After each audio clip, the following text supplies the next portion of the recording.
جہاں جہالت عام ہو، جہاں ایک عام ووٹ کا استعمال کرنے والا صرف امیدوار کے وہ دائرے کے منشور یا پروگرام کو نہیں پڑھ سکتا، اس تفصیل میں جانے کی تو اس کی حیثیت، اس کی اہلیت ہی نہیں ہے، وہ تو صرف انتخابی نشان دیکھ کر ووٹ دیتا ہے۔ تو یہ سوال اٹھانا کہ الیکشن کامیاب طریقے سے نہیں ہوئے یا الیکشن شفاف طریقے سے نہیں ہوئے، تو یہ تو پھر قاضی فائز عیسی صاحب کو اپنا دروازہ کھول کے اور اپنی چوکھٹ پر دیکھنا چاہیے کہ وہاں کوڑا جمع ہے۔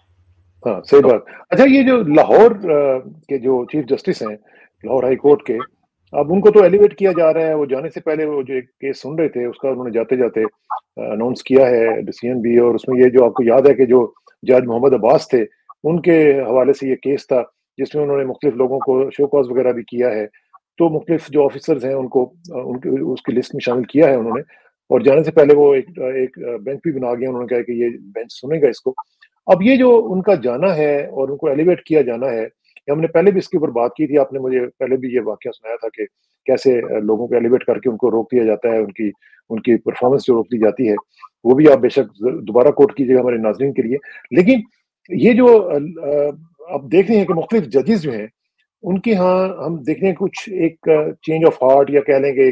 ایک ان کو حوصلہ مل رہا ہے مختلف حوالوں سے، تو آپ سمجھتے ہیں کہ کچھ عدلیہ اپنا رول جو ہے وہ پلے کر رہی ہے، وہ اپنی کھوئی ہوئی اسپیس جو ہے وہ ری گین کرنے کی کوشش کر رہی ہے؟ علامات تو یہی ہیں کسانہ صاحب، لگتا یہ ہے کہ عدلیہ کو آخر کار یہ احساس ہو گیا ہے کہ ایک تو اس کی ساکھ عوام الناس میں بہت بری طرح سے متاثر ہوئی ہے، اور خاص طور پہ پڑھے لکھے دانشور طبقے میں۔ اور اس سلسلے میں یہ کہنا چاہوں گا کہ جو اوورسیز پاکستانی ہے، وہ آپ جانتے ہیں نا کہ پاکستان کے دانشور طبقے کا بڑا حصہ تو پاکستان سے ہجرت کر چکا ہے، وہ تو اب شمالی امریکہ میں، یورپ میں پایا جاتا ہے۔ تو ججوں کو یقیناً یہ احساس ہو گیا ہوگا، ظاہر ہے کہ ان کے پاس بھی تو ذرائع ہیں، ان کے بھی رشتہ دار ہیں، ان کے بھائی بند ہیں جو انہیں یقیناً فیڈ بیک دیتے رہتے ہوں گے کہ آپ کی شہرت کیا ہے اور آپ کی ساکھ کس طرح سے متاثر ہو رہی ہے۔ تو یوں لگتا ہے کہ اب انہوں نے بھی فیصلہ کر لیا ہے کہ انہیں وہ زنجیریں کاٹنی ہوں گی اگر پاکستان میں عدلیہ اور انصاف سے متعلق ادارے اور ہستیاں اپنے آپ کو منوانا چاہتی ہیں، اپنی ساکھ کو بحال کرنا چاہتی ہیں، تو انہیں بہادری سے کھڑا ہونا ہوگا۔ اور یہ جو آپ لاہور ہائی کورٹ کے چیف جسٹس کا حوالہ دے رہے ہیں، ملک شہزاد احمد صاحب، جو جلد ہی سپریم کورٹ میں چلے جائیں گے، انہوں نے جس طرح کا بیان آج میں پڑھ رہا تھا، وہ پاکستان کے تمام اخبارات میں شاید سرخیوں کے ساتھ شائع کیا گیا ہے، انہوں نے جس طرح سے لتاڑا ہے اور انہوں نے واضح طور پر باشگاف الفاظ میں یہ کہا ہے کہ حکومتی اداروں کی طرف سے عدلیہ کے کام میں، عدالتوں کے کام میں بیجا مداخلت ہوتی ہے اور اس سلسلے کو ختم ہو جانا چاہیے۔ ایبسلیوٹلی، اور یہ بہت بولڈ قسم کی اسٹیٹمنٹ ہے۔ اچھا غور صاحب، ایک امپورٹنٹ جو خبریں چل رہی ہیں، میں نے کل اس کو کور نہیں کیا تھا، ٹائم نہیں تھا، لیکن بہت ہی امپورٹنٹ یہ خبر تھی، اور وہ یہ ہے کہ ایک سابق ریٹائرڈ جو بریگیڈیئر ہیں جو پاکستان فوج کے ساتھ ان کا تعلق تھا، ان کو للہ انٹرچینج جو ہے، جو موٹر وے سے اترتی ہے جو سڑک، وہ اس کے اوپر جا کے تو کسی نے ان کو 2-3 موٹر سائیکلسٹ جو تھے انہوں نے ان کو قتل کیا ہے، مرڈر کیا ہے ان کا، اور بڑا ہی عجیب مطلب ہے کہ جس طرح کہ وہ ایک بڑا تھرلنگ قسم کا سٹائل ہوتا ہے اس طرح کے انہوں نے وہ کیا ہے۔ لیکن اس میں سب سے زیادہ جو دلچسپ بات اس میں ہے وہ یہ ہے کہ انڈین اخبارات نے اس کو بہت زیادہ اٹھایا ہے، اور انہوں نے کہا جی کہ ہم نے اس کو مارا ہے، یا انہوں نے یہ تو نہیں کہا کہ ہم نے نام لے کے ہم نے کیا، لیکن انہوں نے کہا کہ اس نے ہم نے بدلہ لے لیا۔ اب یہ جو صورتحال ہے، ہماری طرف سے مختلف اخبارات میں یہ کہا گیا جی کہ ایسی کوئی بات نہیں ہے، ان کا آئی ایس اے کے ساتھ کوئی تعلق نہیں تھا، لیکن میرا کوشچن یہ ہے کہ اگر نہیں بھی تھا تو پھر ایک سابق بریگیڈیئر کو اس طرح قتل کیا جانا، اور اس سے پہلے 20-21 کے قریب لوگوں کا اس طرح قتل کیا جانا، جس کے اوپر ہندوستانی وزیر دفاع کہتے ہیں جی کہ ہم گھس کے ماریں گے، اور ان میں سے کسی ایک کا بھی پتہ نہ چلنا، اور ان میں سے کسی ایک کا بھی یہ نہ پتہ چلنا کہ کون مار گیا ہے، کیسے مار گیا ہے، اور کوئی انکوائری نہ ہونا، یہ کیا آپ کو بتا رہے جی؟ کسانہ صاحب، اور اس سلسلے میں ایک اور بات جو قابل ذکر ہے اور لائق توجہ ہے وہ یہ ہے کہ ان تمام افراد کا، یہ جو سابقہ ہمارے فوج سے وابستہ افراد رہے ہیں، ان سب کا تعلق جوڑا جاتا تھا ہندوستانی مقبوضہ کشمیر سے۔ ہندوستان نے الزام لگایا تھا کہ اس کے مقبوضہ علاقے میں، اس کے مقبوضہ کشمیر میں جو آپریشن کیا ہے وہ پاکستان کروا رہا ہے، اور ہندوستان کے وزیر خارجہ تو خاص طور پہ یہ بار بار یہ راگ الاپتے رہتے ہیں کہ پاکستان کی طرف سے دہشت گردی کا سلسلہ ختم ہونا چاہیے، اور مودی صاحب بھی اپنی انتخابی مہم کے دوران بار بار یہ کہہ چکے تھے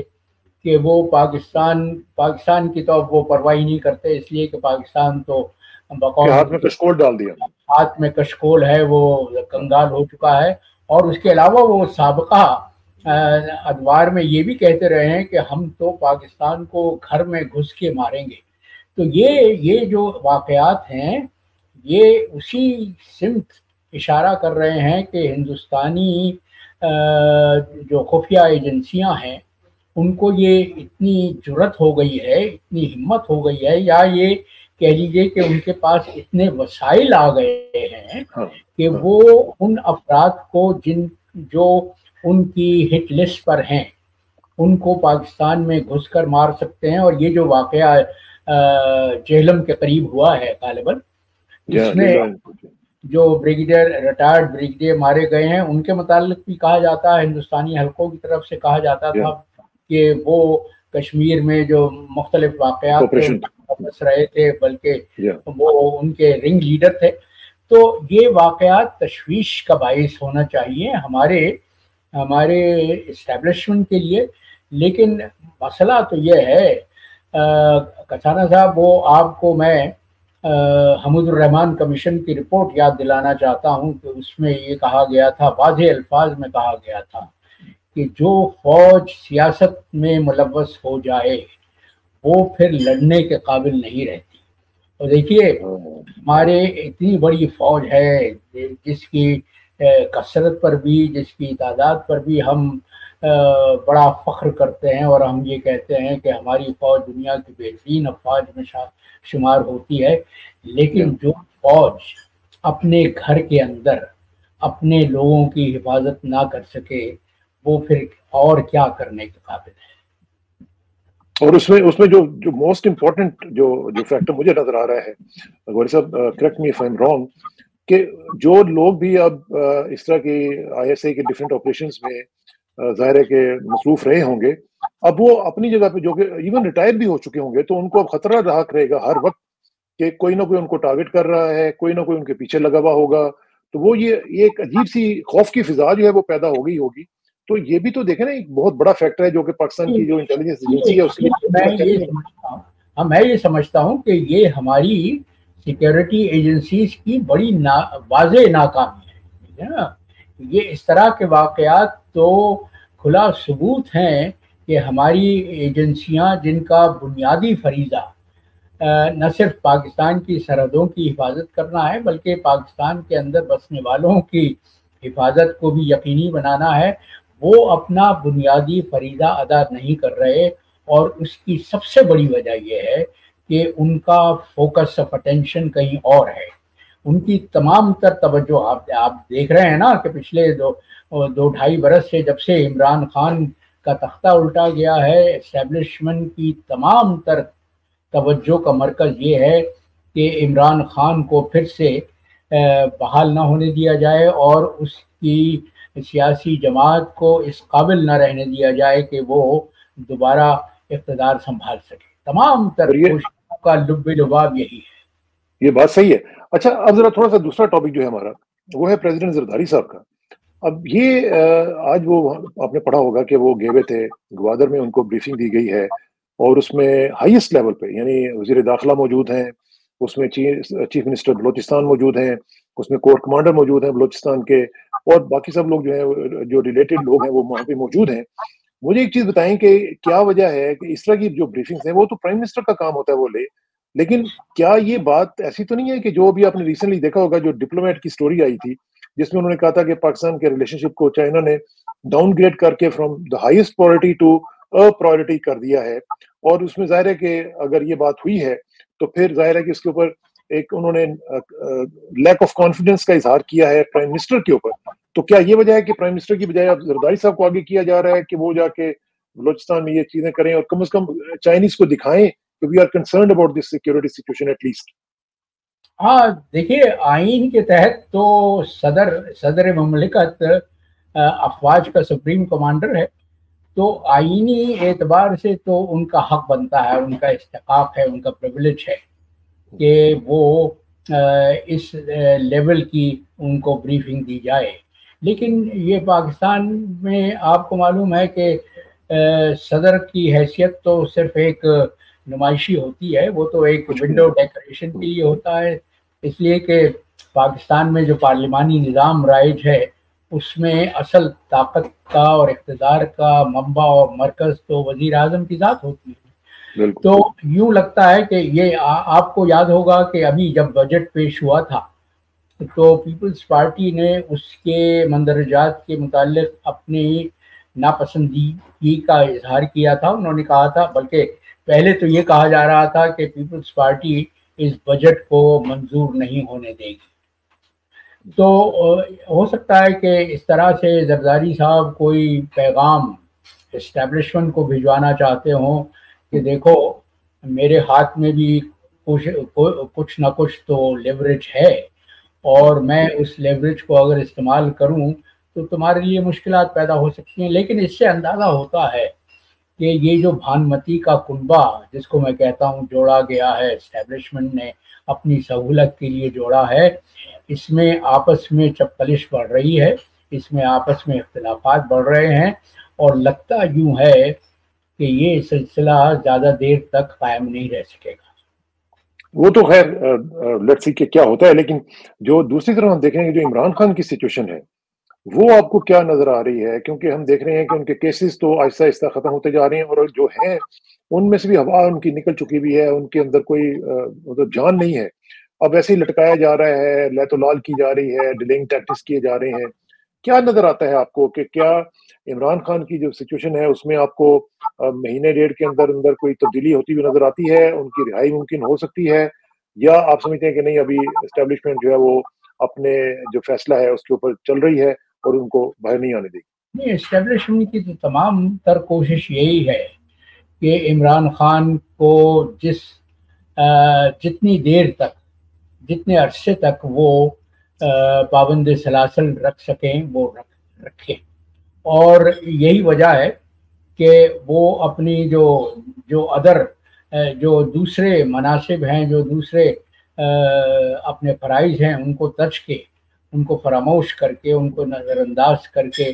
صرف اپنی تمام تر توجہ اسی ایک نقطے پر مرکوز کیے ہوئے ہیں کہ عمران خان کو کوئی سہولت نہ دی جائے. لیکن جیسا کہ ہم نے پہلے کہا اور ہم نے گفتگو کی کہ عدلیہ ایک نئی کروٹ لے رہی ہے، اور دوسری طرف یہ جو بھانمتی کا کنبہ جوڑا گیا ہے اس میں آپس میں اختلافات اور نمایاں ہوتے جا رہے ہیں. تو اسٹیبلشمنٹ کو یہ فیصلہ کرنا پڑے گا کہ وہ کیا ایک شخص کی مخالفت میں پورے ملک کو انتشار اور افراتفری کی نظر ہونے دینا چاہتے ہیں یا نہیں. عمران خان سے بہرحال ان کو سمجھوتا تو کرنا پڑے گا، اور عمران خان کو اپنی اس طاقت کا اندازہ ہے. اسی لیے جو تازہ ترین پیش رفت ہے اس میں عمران نے اپنے ساتھیوں کو یہ استحقاق دے دیا ہے کہ وہ چاہیں تو ان حلقوں سے بات کر سکتے ہیں جو اس وقت برسر اقتدار ہیں یا جو ان کے ضامن ہیں، جو ان کے حمایتی ہیں اور جن کی بلبوتے پر یہ حکومت کر رہے ہیں. لیکن ہم ساتھ ہی یہ بھی دیکھ رہے ہیں غوری صاحب کہ جو عمران خان صاحب کی پارٹی ہے، پارٹی کے اندر کافی ڈویژنز ہیں. کوئی کچھ کہتا ہے، کوئی کچھ کہتا ہے. کہیں وہ جو ہوتا ہے نا یکجہتی، وہ ہمیں نظر نہیں آتی ہے، اور نہ ہی ہمیں ان کے اندر کوئی اس طرح کا اتفاق اور اتحاد کی صورتحال نظر آتی ہے. ایک دوسرے کے ساتھ ڈائمیٹیکلی اپوزڈ کئی دفعہ اسٹیٹمنٹس آ جاتی ہیں. یہ آپ کو لگتا ہے کہ کچھ یہ بائی ڈیزائن ہے، یا کچھ لوگ جو اندر سے وہ کمپرومائزڈ ہیں، یا وہ اسکیئرڈ ہیں؟ میں سمجھتا ہوں کسانہ صاحب کہ اس کی سب سے بڑی وجہ یہ ہے کہ پارٹی کا جو قائد ہے، پارٹی کا جو روح رواں ہے، جو بانی ہے، وہ پابند سلاسل ہے، اور اس کو یہ آزادی حاصل نہیں ہے، یا پارٹی کے اراکین کو یہ سہولت حاصل نہیں ہے کہ وہ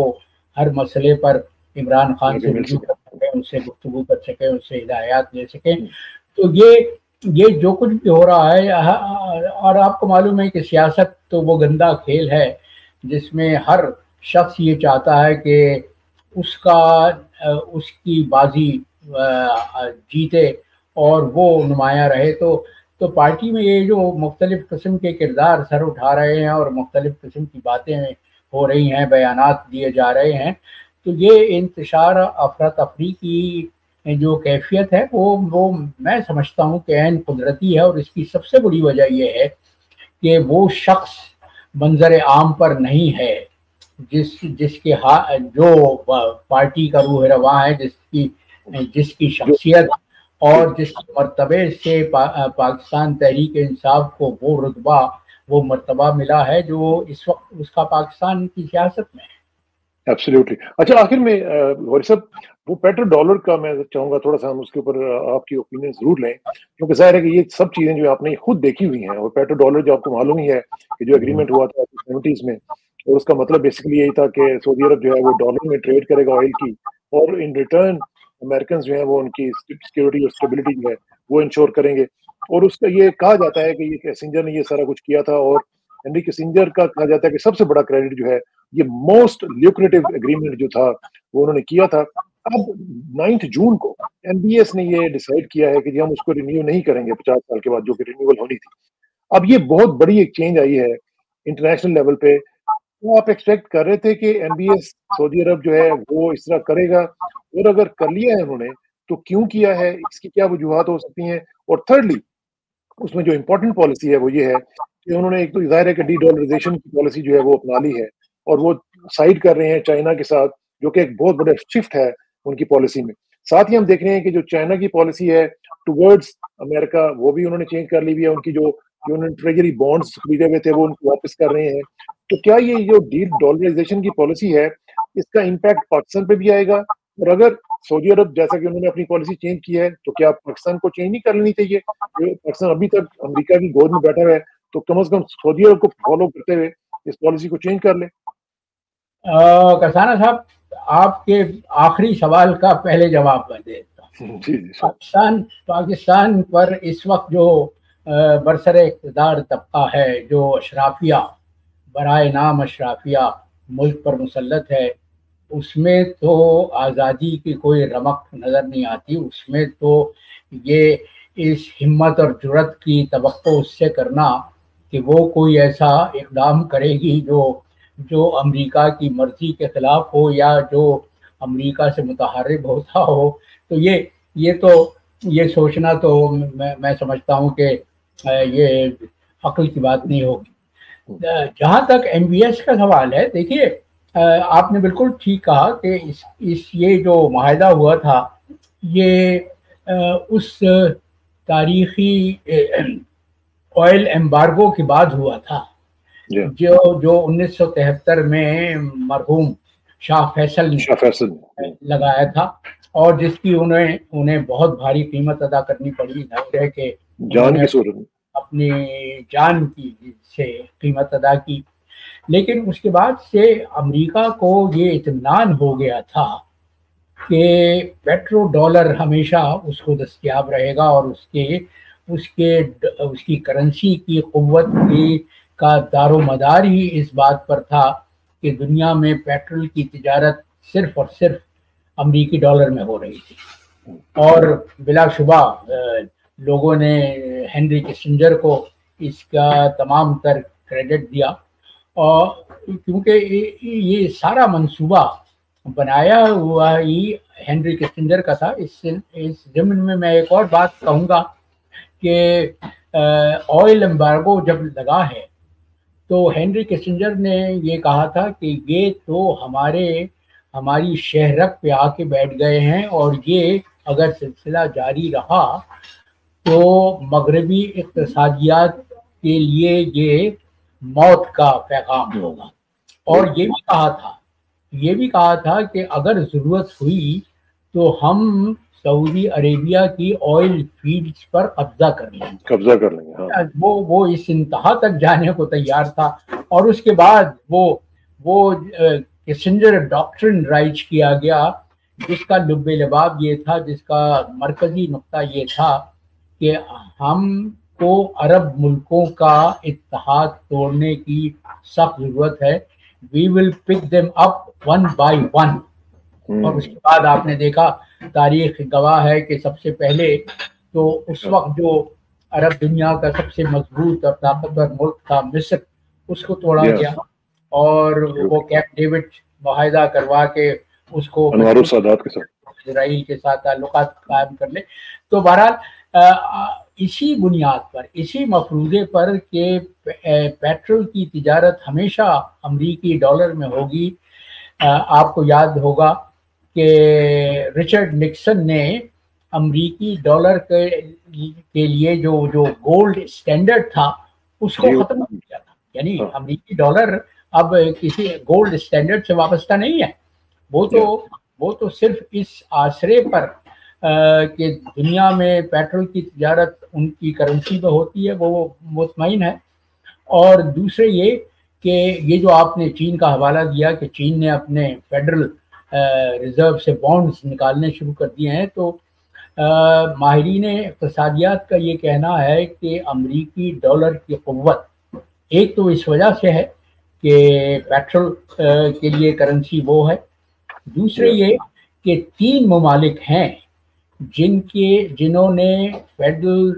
بانڈز میں بے اربوں لگائے ہوئے ہیں، ان میں سعودی عرب ہے، چین ہے اور جاپان ہے۔ تو اب اگر چین نے فیڈرل بانڈ سے اپنے آپ کو علیحدہ کرنا شروع کر دیا ہے، اور دوسری طرف ایم بی ایس نے یہ اعلان کیا ہے کہ وہ دنیا کی ہر کرنسی میں تیل بیچنے کے لیے تیار ہوں گے، خاص طور پہ یوان کی، اور سعودی عرب برک کا رکن بھی بننے جا رہا ہے، تو یہ تو امریکی معیشت کے لیے، امریکی اقتصادیات کے لیے، اور سب سے بڑھ کر امریکی ڈالر نے دوسری جنگ عظیم کے بعد سے دنیا کی اقتصادیات پر جس طرح سے حکومت کی ہے، تو یہ خطرے کی گھنٹی ہے یقیناً، اور امریکی معاشی معیشت کے ماہرین کے لیے یہ لمحہ فکریہ ہونا چاہیے۔ صحیح بات ہے، اور خاص طور پہ اس وجہ سے بھی کہ اگر یہ صورتحال بڑھتی ہے اور ڈی ڈالرائزیشن کا پروسیس جو ہے وہ آگے بڑھتا ہے، اس میں پاکستان کہاں پہ کھڑا ہوا ہوگا، پاکستان کی کیا پالیسیز ہوں گی، برکس جو ہے وہ کہاں پہ ہے، پاکستان کیا اس کو جوائن کر سکے گا؟ کسانہ صاحب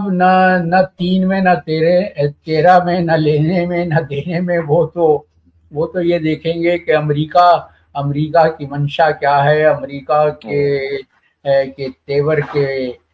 تیوری کے بل کیا کہہ رہے ہیں۔ تو پاکستان کا تو آپ ذکر ہی نہ کریں، لیکن میں یہ سمجھتا ہوں کہ ایم بی ایس نے ایک طرح سے بائیڈن سے اس وقت بدلہ لیا ہے جب بائیڈن اپنے نازک ترین مقام پر کھڑا ہوا ہے۔ آپ کو یاد ہوگا کہ جب بائیڈن صدارتی مہم چلا رہے تھے، انہوں نے ایم بی ایس کو باقاعدہ نام کہا تھا کہ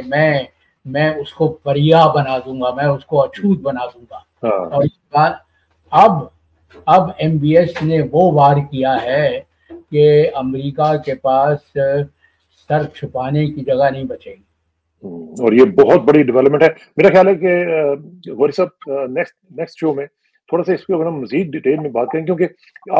مجھے سب سے زیادہ خوشی یہ ہے کہ آپ جیسی شخصیت موجود ہے جس سے ہم یہ سب چیزیں سیکھ سکتے ہیں، جو یہ سب چیزیں دیکھ چکے ہوئے ہیں اور ان کو بھگتا چکے ہوئے ہیں، اور بڑے فرسٹ ہینڈ نالج ہے آپ کا۔ تو اس لیے میرا خیال ہے کہ اس پہ ہم ذرا تھوڑی سی گفتگو جاری رکھیں گے۔ اگرچہ ایک بڑی سیڈ سی سچویشن یہ ہے کہ ہماری جو عوام ہے وہ انٹرنیشنل سٹوریز میں کوئی خاص انٹرسٹ نہیں رکھتے ہیں، لیکن کیا کریں کہ ہم تو کرتے رہیں گے، اور یہی چیز جو ہے وہ ہم اپنے لوگوں کو بھی بتاتے رہیں گے، میرا خیال ہے کہ یہ بڑا ضروری ہے کہ آپ کا علم جو ہے وہ لوگوں تک پہنچے. الفاظ میں ہم پرورش لوح قلم کرتے رہیں گے. اور مجھے یہ بھی دکھ ہوا کہ جو آپ نے بات کی کہ پاکستان کے متعلق نہ 3 میں تھے نہ 13 میں, تو مجھے وہ یاد آیا کہ قوم فروختن دو چی ارزاں فروختن. کیا پاکستان کا یہ مفاد تھا, کیا پاکستان کی یہ منزل تھی کہ آج ہم اپنے آپ کو خود ہی کہہ رہے ہیں کہ نہ 3 میں ہے نہ 13 میں ہے. یہاں تک کس نے پہنچایا, وہ کیسے پہنچا؟ طرح سے ہم رسوا ہو رہے ہیں, ہم دنیا میں ذلیل ہو رہے ہیں. اب کرکٹ کے متعلق یہ کہا جاتا ہے کہ پاکستانیوں کا اصل دین تو کرکٹ ہے, اور کرکٹ سے جو توقعات عوام کی وہ بھی زمیں بوس ہو گئی, وہ بھی چور چور ہو گئی. تو کوئی لمحہ مسرت کا نظر نہیں آتا. ایبسلیوٹلی, بہت افسوسناک صورتحال ہے, لیکن انشاءاللہ اس میں سے کوئی نہ کوئی صورتحال بہتری آئے گی, اور وہ کہتے ہیں کہ نو اسٹارم لاسٹس فار ایور انشاءاللہ. تو بہت بہت شکریہ غور صاحب, جلدی ملاقات ہوگی جی. Thank you very much. السلام علیکم.